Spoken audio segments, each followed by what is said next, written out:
I think you have a very fascinating history, especially with KZAP. You were one of the original pioneers at KZAP.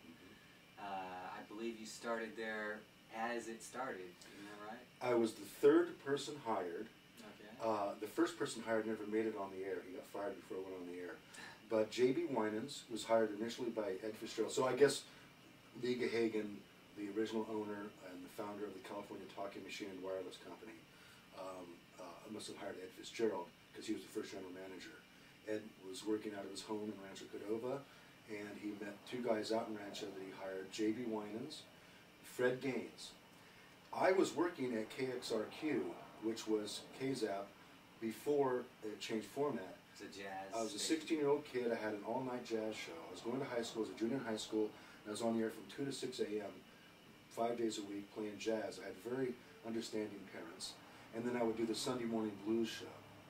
And so I heard that the station was being sold, and I pursued that. I go, well, what's going on? And they gave me Ed's phone number, so I got a hold of Ed, and he came to my house and interviewed me. And I had, as you've already seen, I had a big, even at that time, I had a big record collection. So I was hired to be the first music director, to put the library together for kids, and to be on the air too. And so that, yeah, I came into the picture. Well, I graduated in high school in June of '68, and I went to work for KZAP in, I think, July. Just for the record, what high school did you go to? Sacramento High School. Okay, great. Yeah, yes. And yeah, so I remember meetings where we would put the staff together and have meetings in Rancho Cordova at Ed's house. And you know, I was up at KXRQ when we made the transition. I remember when they shut down KXRQ, they had this big jazz library, and I grabbed some. Other guys grabbed a lot more than I did, but I got some good jazz albums out of that. You know. Was it, how jazz, was it like traditional, or was it the new progressive stuff? It was the real deal. It was, you know, quartets and quintets. It was real jazz. It wasn't trad or Dixieland, although they probably played that. It was a station that was real light pop during the day, and went jazz from 6p, well, to 6a. 6a to 6p, it was Ray Conniff and that kind of stuff. I remember one time I sat in for the PD who was on a drunk and he couldn't get to work, so he sat in and I played the latest Diana Ross single, The Happening. Okay. And he called me up and he made me stop in the middle of the song. And that's too psychedelic. You know, we don't play that kind of stuff. I said, okay, Curly, whatever you say. And, but it was light pop, and then in the evenings, it was jazz. And remember, at 6P, this really cool guy, of course I was 16 years old at the time, but I thought he was a really cool guy, John Skarakis. And he had some kind of government day job, and he'd come in at 6P, and he'd always have like this really cool suit on. And he did the jazz from 6, well, no, it must have been 2 shifts actually, but I followed John Skarakis at 2A, and I would do 2A to 6A. And I'd come home and try to sleep for an hour and get up and go to high school. You know, my parents were very understanding. What was the owner? Who was the owner? And what was he like? Because I had heard from Tom Buck, who worked there, some things about him. Well, here's what it was like working at KXRQ. They had, you know, all these guys working. You got paid $1 an hour, and but back then, was that good money? No, radio money never got good until radio got bad. But no, and then of course half the checks would clear. Every time he'd issue checks, you go to, he had an office in a hotel, and this is a guy who traded out everything. He needed new tires, he traded it out. He just traded out everything, so the billables were kind of low.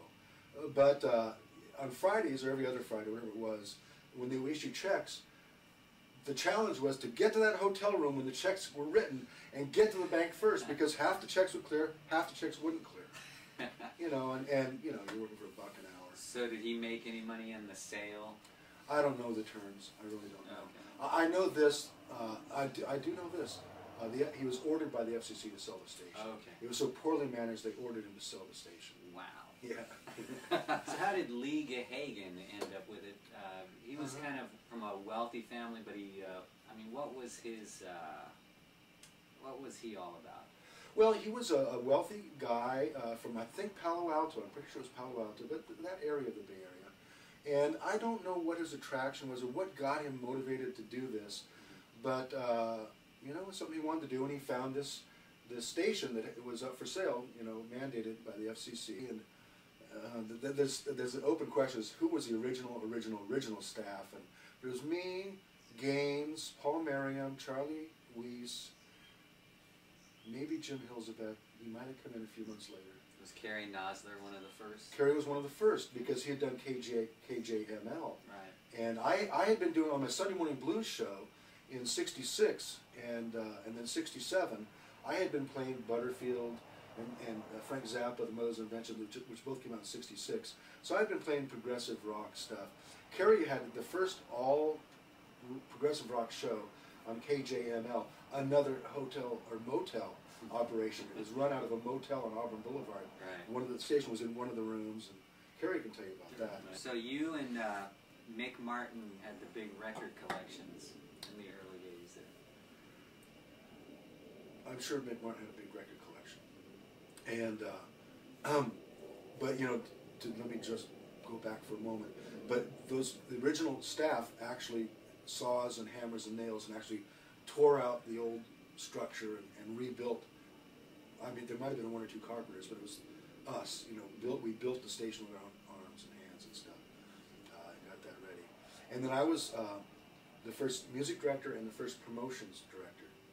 And I remember I put together, and we went on the air court, and I also created the first thing to ever go over the air on KZAP. You know, I had this library, and I mean, I'm 15 years old in high school, and I'm importing records from England and selling to other people and stuff. You know, nasty habit I've never been able to break because I still buy and sell records and posters and memorabilia.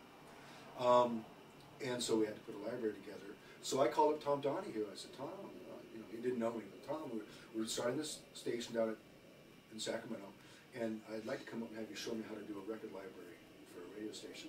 I had been a fan of Tom's from the KMPX days when he first did progressive radio in San Francisco, and was actually out front on the streets all night long with picket signs the night the KMPX staff went on strike, because I forget what the dispute was over pay or wasn't it over making the station more commercial, or? I think that's what it was.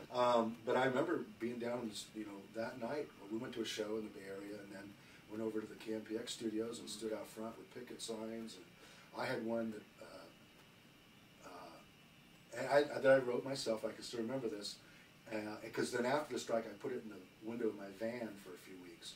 But my sign said, "Help fight air pollution, support the KMPX strike." I was 16.